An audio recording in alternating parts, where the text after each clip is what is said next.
السلام علیکم ورحمۃ اللہ وبرکاتہ۔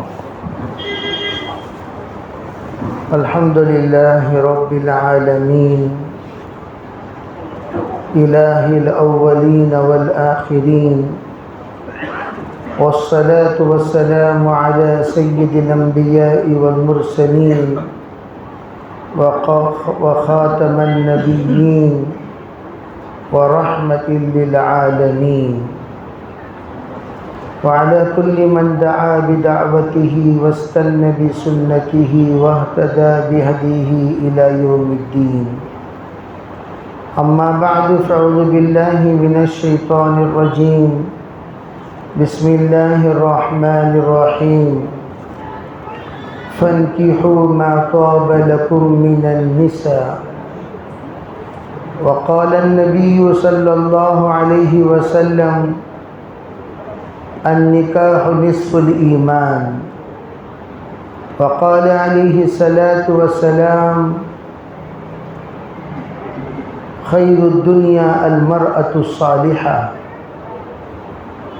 وقال علیہ الصلاة والسلام: بارک اللہ لکما وبارک علیکما وجمع بینکما فی خیر. اللهم أيدنا بتأييدك، اللهم أيدنا بتأييدك، اللهم أيدنا بتأييدك يا رب العالمين. محترم معزز حضرات علماء کرام، بزرگان دین، عزیز نوجوانوں، پردہ نشین محترم خواتین، اس وقت ہم لوگ نکاح کی محفل میں تشریف فرما ہیں تاکہ دلہا اور دلہن ان دونوں کو مبارکبادی دیں اور دلہا اور دلہن کے رشتہ داروں کو ہم مبارکبادی دیں، اور دونوں خاندان جو اس وقت پہلی مرتبہ ایک نئے رشتے سے جڑ رہے ہیں، آپس میں ان کا تعارف ہو، تعلق ہو، نسبت ہو، محبت ہو اور ربط ہو، آپس میں ایک دوسرے میں جوڑ ہو، اس غرض سے ہمارا یہاں جڑنا ہوا۔ نکاح کے محفلوں میں عام طور پر ہمارے وہ پرانے رشتوں سے بھی ملاقات ہو جاتی ہیں جو رشتوں سے ایک زمانے تک ملاقات کی ہمیں تمنا تھی۔ اللہ تعالیٰ نکاح کو سراپا بابرکت بنا کر اللہ نے مشروع فرمایا۔ تمام انبیاء علیہم السلام نکاح کے بندھن سے بندھے ہوئے تھے، صرف حضرت عیسیٰ علیہ السلام، حضرت یحییٰ علیہ السلام، یحییٰ علیہ السلام کا نکاح سے پہلے ہی شہادت ہو گئی۔ حضرت عیسیٰ علیہ السلام انشاءاللہ دنیا میں تشریف لانے کے بعد دوبارہ نکاح فرمائیں گے، آنے کے بعد ان کا نکاح ہوگا، یعنی وہی نکاح ان کا پہلا نکاح ہوگا۔ گویا نکاح کے سلسلے میں تمام انبیاء علیہم السلام اس سنت عظمیٰ سے مشرف ہوئے ہیں۔ خود جناب محمد رسول اللہ صلی اللہ علیہ وسلم نے نکاح آسانی کے ساتھ فرما کر اور نکاح کے سلسلے میں ایک مثال قائم کر دیا اور یوں فرمایا کہ دیکھو نکاح یہ آدھا ایمان ہے، فَلْيَتَّقِ اللَّهَ فِي نِصْفِ الْبَاقِي، آدھے ایمان کے لیے تقوی اختیار کرو۔ علماء فرماتے ہیں نکاح عبادت ہے اور عبادت کو مسجد میں کرنا فضیلت ہے۔ اللہ کے رسول علیہ السلام کے زمانے میں نکاح کو حضور نے آسان فرمایا، اتنا آسان فرمایا کہ اللہ کے رسول کے زمانے میں پیغام لینے کے لیے لوگ آیا کرتے تھے، کہتے تھے حضور میرا نکاح کروا دیجئے۔ عورتیں بھی آتی تھیں، کہتی تھیں حضور ہمارا نکاح کروا دیجئے۔ اللہ کے رسول علیہ السلام سے جب نکاح کے سلسلے میں مطالبہ کرتے تو اللہ کے رسول کبھی مجمع میں اعلان کرتے، بھائی فلاں انسان فلاں نوجوان نکاح کے لیے تیار ہیں؟ کوئی ہے تم میں جو اپنی لڑکی کو نکاح میں پیش کریں؟ کوئی کھڑا ہو کر کہتا حضور میری بیٹی ہے، حضور میری بہن ہے، حضور میرے فلاں خلیری بہن ہے، میری طاہری بہن ہے۔ جو بھی ذمہ دار ہوتے وہ کھڑے ہو کر کہتے اور فوراً وہاں سے بھیجا جاتا، جاؤ بھائی دیکھو، پسند ہو تو فوراً آپ اطلاع دینا، آپ دونوں میں نکاح پڑھا دی جائے گی۔ تو اتنا آسانی کے ساتھ ایک صحابی آئے، کہنے لگے حضور میرا نکاح کروا دیں۔ حضور نے پوچھا ہاں بھائی تمہارے پاس کیا ہے، ذرا بتاؤ تمہارے پاس کیا ہے؟ کہنے لگے ما عندی شیء یا رسول اللہ۔ فرمایا حضور میرے پاس تو کچھ نہیں ہے۔ فرمایا جاؤ جا کر فلتمس خاتم من حدید، جا کر لوہے کی انگوٹھی تلاش کرو، اگر لوہے کی انگوٹھی دستیاب ہو جائے فوراً لے آنا، نکاح پڑھا دیں گے۔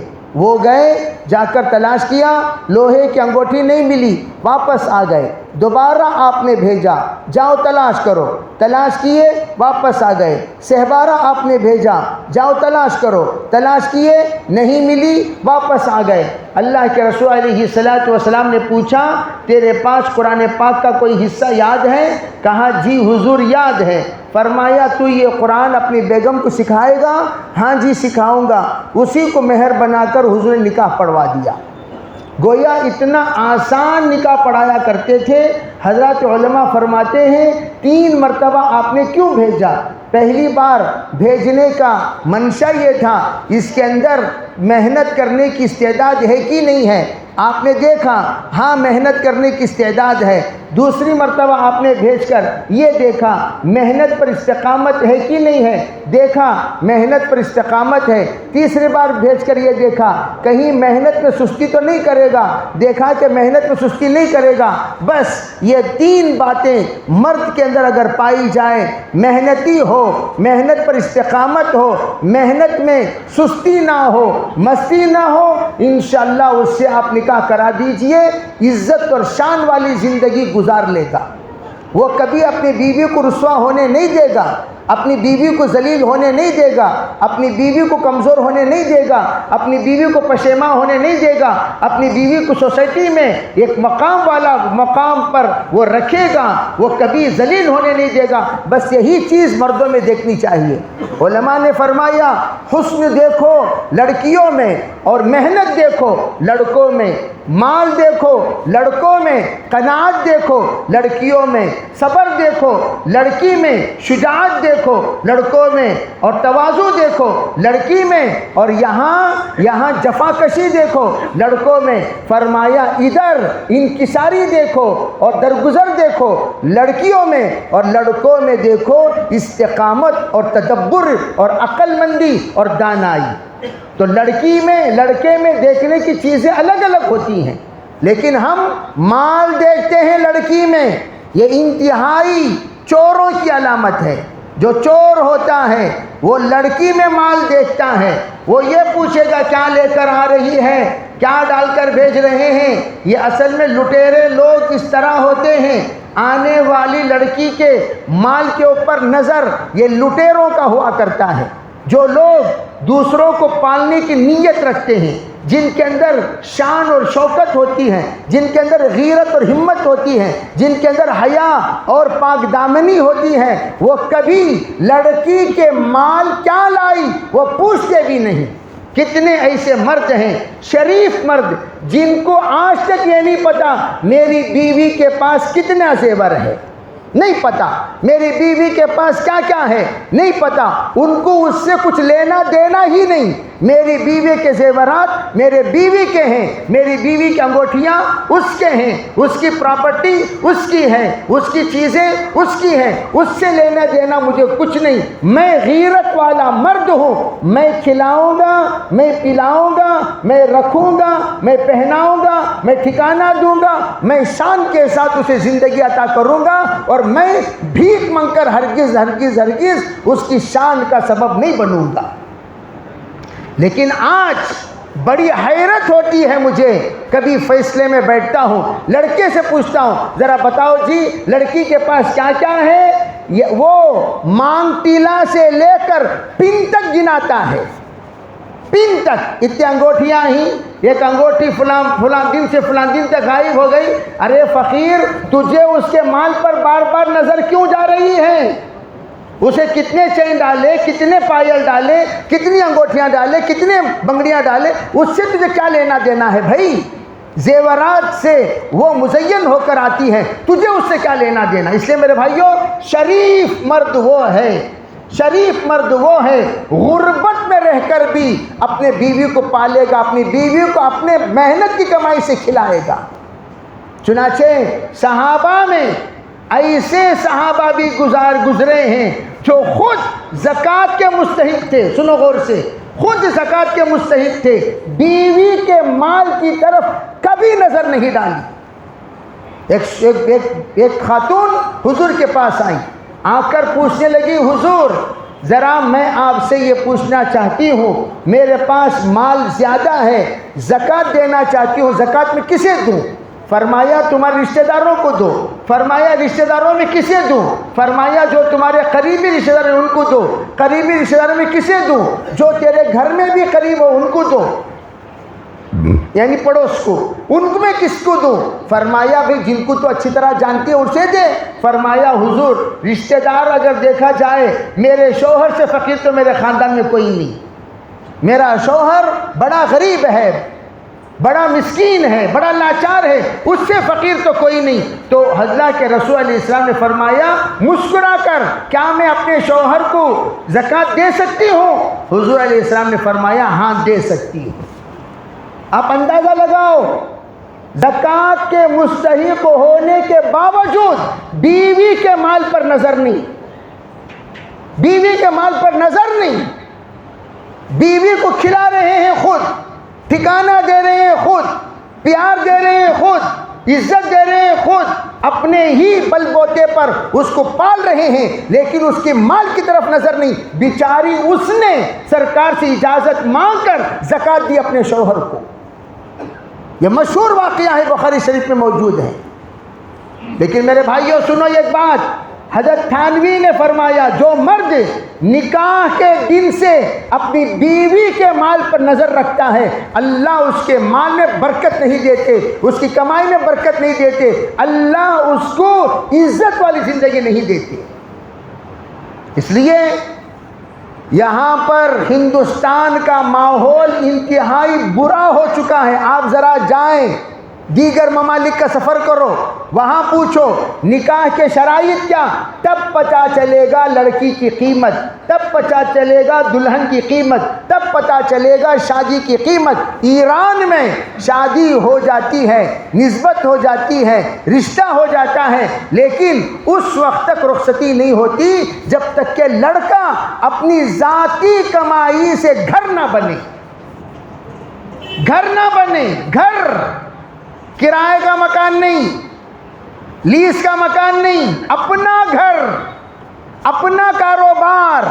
جب تک وہ طے نہیں کرتا رخصتی نہیں ہوتی. لڑکوں کو روتے ہوئے ہم نے دیکھا ایران میں 2004 میں جب سفر ہوا تو لڑکے کہنے لگے بس اتنی دعا کریں میرا ایک گھر بن جائے. شادی ہو کر 3 سال اب تک رخصتی نہیں ہوئی.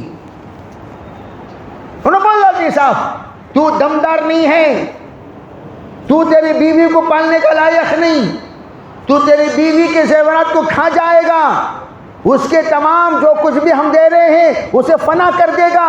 اگر تیرے اندر دم ہے گھر بنا، اپنا کاروبار شروع کر، پھر میری بیٹی کو لے جا، پھر تیری رخصتی ہوگی. پورے ایران میں ایک ہی اصول لوگوں نے بنا دیا.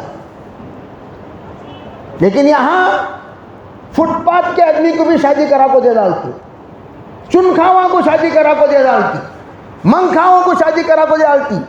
آخر میں پوچھا، میں مذاق نہیں کر رہا، میرے پاس ایک کیس آیا، بہت بڑی پڑھی لکھی لڑکی اور جو ماشاءاللہ ماہانہ 2 لاکھ روپے سے زائد کماتے، دلی والی، وہ کہنے لگی جی ہمیں بہت سارے گھر بتائے گئے یہ کا.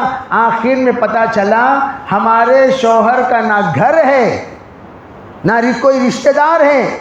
آخر میں پتہ چلا وہ ایک دکان کے سیلس مین ہیں، جب دکان بند ہونے کے بعد باہر جو فٹ پاتھ ہے، یعنی جہاں پر باہر انٹرنس کے بعد گیٹ تک کی جگہ ہوتی ہے، اس جگہ پر وہ آرام کرتے ہیں. شادی کرا کر دے دیا. ایسے بھی بے وقوف لوگ ہیں. لیکن بہرحال شادی اگر اخلاص کے ساتھ کرو گے، بیوی سے اگر دعا مل جائے، حضرت مولانا یوسف رحمۃ اللہ فرمایا کرتے تھے تم اس وقت نیک سمجھے جاؤ گے جس وقت تم اپنی بیوی کی دعا لینے والے بن جاؤ. اس لیے میں ہمیشہ کہا کرتا ہوں، جب ہم پوچھتے ہیں لوگوں سے بھئی انہوں کیسا، ماشاء اللہ، انہوں کیسا، الحمدللہ، انہوں کیسا، سبحان اللہ، یہ بات جا کر بھئی دلہا آ گئے، دلہا آئے نہیں آئے. تو جب پوچھا جائے، بیوی سے پوچھا جائے ہاں بھئی آپ کے شوہر کیسے، تو بیوی یوں کہتی ہے سب سے پہلے اللہ کے واسطے ان کا نام نہ کھولیو کہ وہ اچھے دنہ مسکرا. تو شادی کے میں آئی ہوئی ہیں بہت ساری بچیاں ماشاءاللہ، اگر ان سے تمہارے شوہر کیسے ہی کہیں کو میرا موڈ خراب کرتی ہیں، میں مسکرا رہی ہوں، ہنسی خوشی ماحول میں ہوں، ان کا نام لے کر میرا موڈ آف نہ کرو. بعض خواتین آپ کے شوہر کیسے ہیں، اعوذ باللہ، کیا مطلب، اعوذ باللہ کے بعد میرے شوہر کا نام لے لیو. اعوذ باللہ کے بعد کس کا نام لیتی ہو؟ بولو بھائی، کس کا نام؟ شیطان کا. اعوذ باللہ منش کر کو بول ڈال کو ہمارے شوہر کا نام لے لیو، ویسے آدمی انہوں. دوسری بات، بھئی آپ کے شوہر کیسے ہیں، بعض نہیں پرواہ نہیں،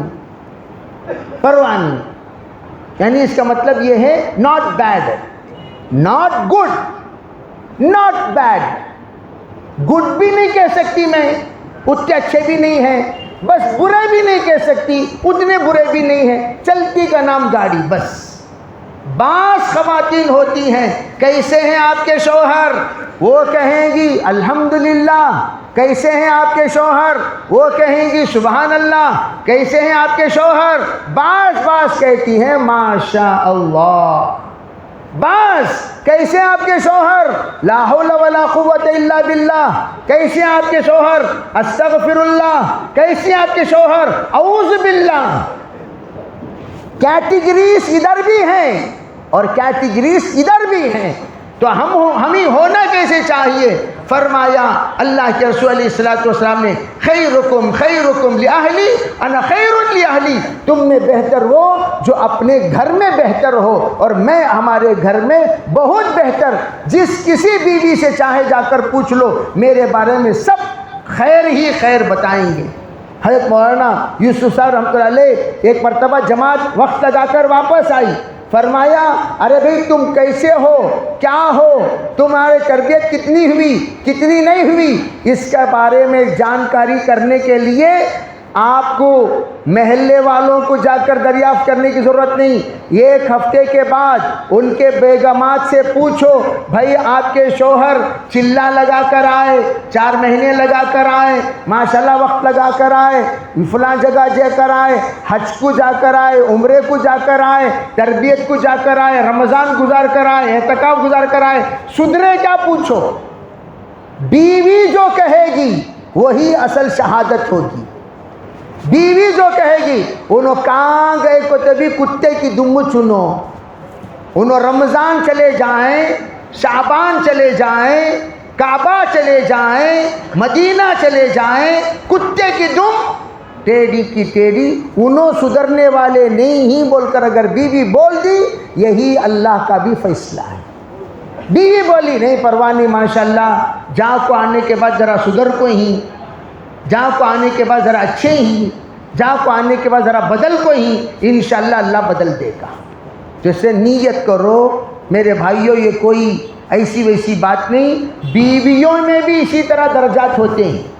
جیسے شوہروں کے بارے میں بیویاں کارگزاری سناتی ہیں، ویسے بیویوں کے بارے میں شوہر بھی کارگزاری. شوہر جب پوچھے بھئی آپ کے بیگم کیسے ہیں، تو میں ہمیشہ کہا کرتا ہوں ایک دلہا اگر وہ نصیحت حاصل کرنا چاہے، پبلک میں جتنے لوگ ہیں کسی ایک کے پاس بھی بیٹھ کو بھیا میں کیسا رہنا ذرا نصیحت کرو، انہیں ہر ایک کے پاس دکھ بھری 1000 صفحے کی کہانی ہوگی. کتنی کہانی؟ دکھ بھری 1000 صفحے کی کہانی. جس کی جتنی عمر ہوئی ہے وہ اتنا تجربہ سنائے گا. بیٹا دیکھ تو ایسا رہ، تو ایسا رہ، ایسا رہ، ایسا رہ. ہر ایک کا اپنا اپنا تجربے کی ایک نصیحت ہوگی. وہ نصیحتیں یہ دل کے درد سے نکلنے والی نصیحتیں ہوتی ہیں. اس لیے حضرت مولانا زکریہ صاحب رحمۃ اللہ نے ایک نصیحت فرمائی، دیکھو اگر تم شوہر سب اپنی بیوی کو نیک بنانا چاہتے ہو، پاک بنانا چاہتے ہو، سدھارنا چاہتے ہو، اچھے بنانا چاہتے ہو، ایک عمل پابندی سے کیا کرو. وہ عمل کیا؟ جب بیوی سے پہلی ملاقات ہو، بیوی سے جب پہلی مرتبہ آپ ملے، یہ اس وقت کرنا سو نوشواں. جن کا نکاح نہیں ہوا وہ لوگ یہ کر سکتے ہیں، اور جن کا نکاح ہو گیا بھئی وہ تو پرانے ہو چکے ہیں. پھر بھی جو نسخہ معلوم ہونے کے بعد جا کر عمل کریں گے انشاءاللہ اس کا فائدہ ہوگا. جب ملاقات ہو آپ بھی وضو کے ساتھ جائیں، بیگم کو بھی وضو کرائیں. ذرا وضو کر لیتا ہو جی.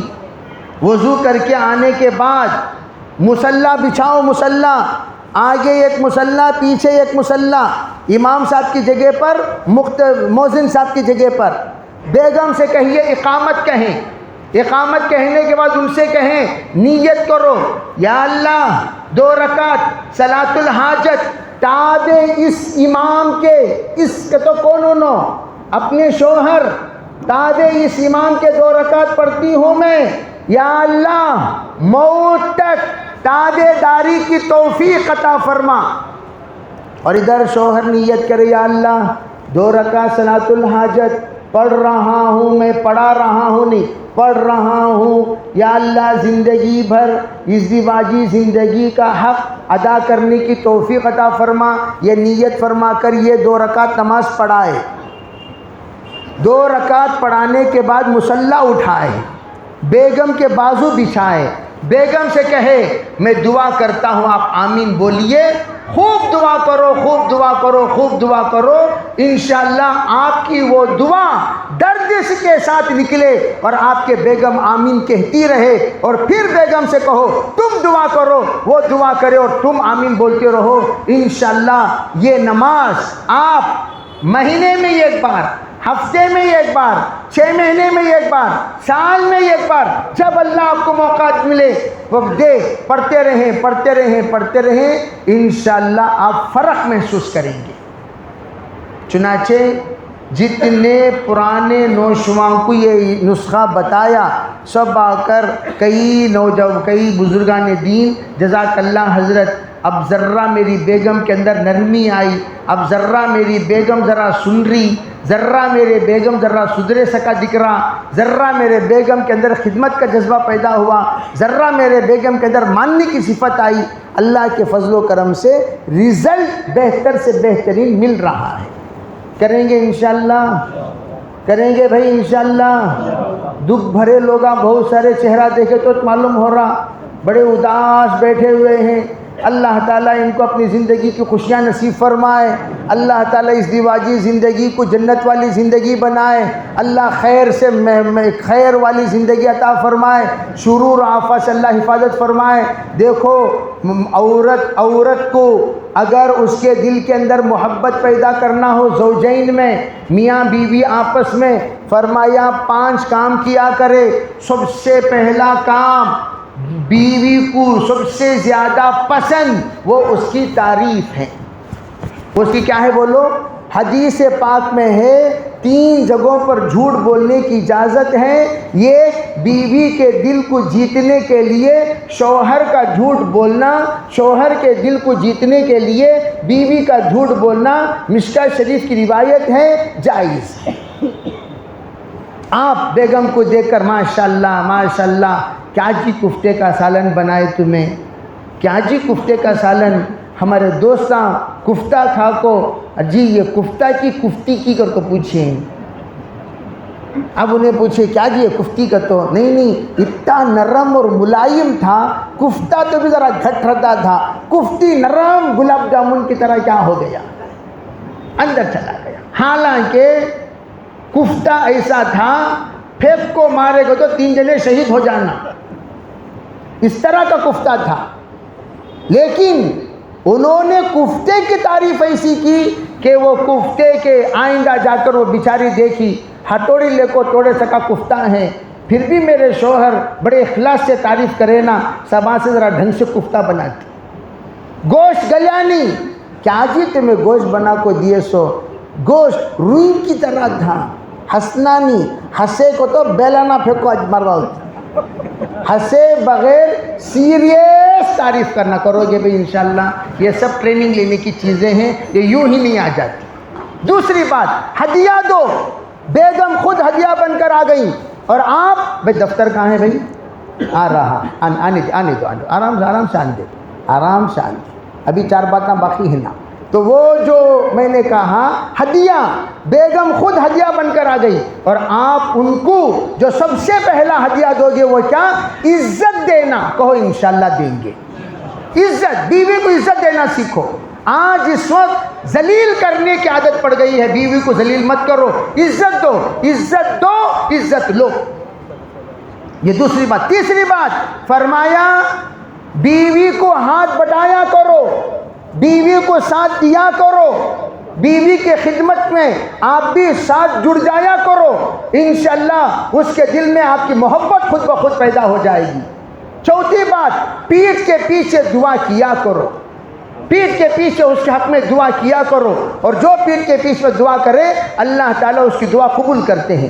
5ویں بات فرمایا اس کو اچھا ماحول دیا کرو, بہترین ماحول دیا کرو, جو ماحول سے وہ سدھرے, جو ماحول سے وہ بنے, جو ماحول سے اس کے اندر سدھار آئے, ایسا ماحول دو, اللہ تعالیٰ انشاءاللہ نیک زندگی بنا دے گا. سب کریں گے بھی انشاءاللہ. اللہ عمل کی توفیق عطا فرمائے. نکاح خوانی کی اجازت ہے. جناب وکیل صاحب موجود ہیں, عبد الشکر صاحب گواہ اول محمد حسین صاحب ہیں, گواہ ثانی محمد نبی صاحب ہیں. اچھا, دلہن کے ذمہ دار مفتی افضل حسین صاحب ہیں. ماشاءاللہ ماشاءاللہ. ارے بھئی دلہا ہیں,